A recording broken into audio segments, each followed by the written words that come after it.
balita na ikay mawiwili. Mga nagbabagang kamao, mga So mga par, viral nga po sa Philippine boxing community ang lumabas na report galing mismo sa Yahoo Japan kung saan mga idol ayon sa article, nakaschedule na po na magharap ang dating 2 Division World Champion Luis Nery kalaban ng Japanese monster Naoya Inoue para sa undisputed fight sa Super Bantamweight Division. Nagaganapin sa May 6 sa Tokyo Dome. Nakalagay din sa report mga idol na merong pre-weigh-in ang dalawang fighter ng 3 beses. Isa po sa 30 days bago ang laban, sa 15 days, at isang linggo bago tuluyan magbakbakan si Nery at Inoue. Ito nga mga idol para ma-ensure ang safety ng dalawang fighter pagdating sa weight cutting, at dadaan din po mga idol sa mga sandamakmak na drug test ni Nery at Inoue bago sumabak sa laban. Bali 2 beses sila kukunan ng sample, hindi pa kasama ang drug test ng BADA na mandatory sa lahat ng kampiyon at challenger ng WBC. Ito naman mga idol para ma-ensure na hindi maulit ang mangyari sa naging issue dati ni Luis Nery kung saan natotal ban ito sa Japan dahil nga nagpositibo ito sa drug test. Bagamat hindi ito mga idol ang gumulat sa mga Pinoy boxing fans dahil kasabay sa report patungkol sa bakbakan ni Luis Nery at Naoya Inoue. Nabalita din po mga idol ng Yahoo Japan ang magiging undercard sa laban ng Hapon at Meksikano kung saan ang dating Pinoy 3 Division World Champion General Casimero daw at ang makakalaban niya daw dito mga idol ang number 3 contender na si Teji Duhini. Wala masasabi lang natin dito mga idol, sa napakagandang boxing event sakaling mangyari ang bakbakan na to. 4 sa malalaking pangalan sa 122 pounds magsasama sa isang boxing event. Bagamat gayon pa man mga idol,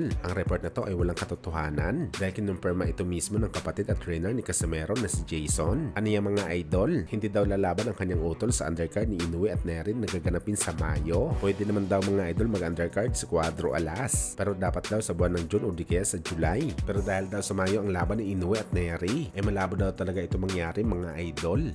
Yung announcement na pinapalabas ngayon, na dami na pong naglabas ng announcement na Duhini versus Casimero.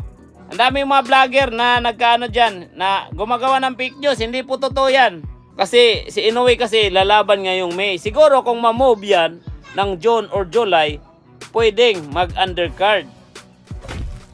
Sa kabilang banda naman mga idol, matapos nga po sinabi ni Shakur Stevenson na sakaling nagpang-abot daw sila ng ating pambansang kamao Manny Pacquiao sa kanilang prime, malamang daw mga idol dudurugin niya si Pacman. Kung saan marami nga ang nagulat sa atin mga idol sa mga sinabi ni Shakur dahil nasikmura nito na sabihin na sisibakin lang daw nito ang prime ng Pacquiao at binansagan pa natin na taga-sibak si Pacman na mga halimaw na fighter mas matindi pa kay Shakur. Bagamat tila duda tayo mga idol kung bakit brutal ito na sinabi ni Shakur ang ganitong bagay dahil ayon sa latest na panayam ni Stevenson, isa daw sa mga paborito at tinitingala nito na fighter walang iba kundi si Keith Thurman. Isa daw si Thurman sa mga rason kung bakit naging malakas si Shakur. Kaya sa paparating daw na laban ni Thurman mga idol kontra kay Temso, kahit lugi daw si Thurman, pabor pa rin siya dito para manalo dahil diehard fan daw siya ni One Time. So ibig sabihin nito mga idol, isa din pala si Stevenson sa mga umiyak nung winasa katinurog ng 40 anyos na Pacquiao. Ang idol nito na si Thurman sa kanilang bakbakan. Kaya ganoon na lang kaasim ang tingin ni Shakur kay Boss Manny.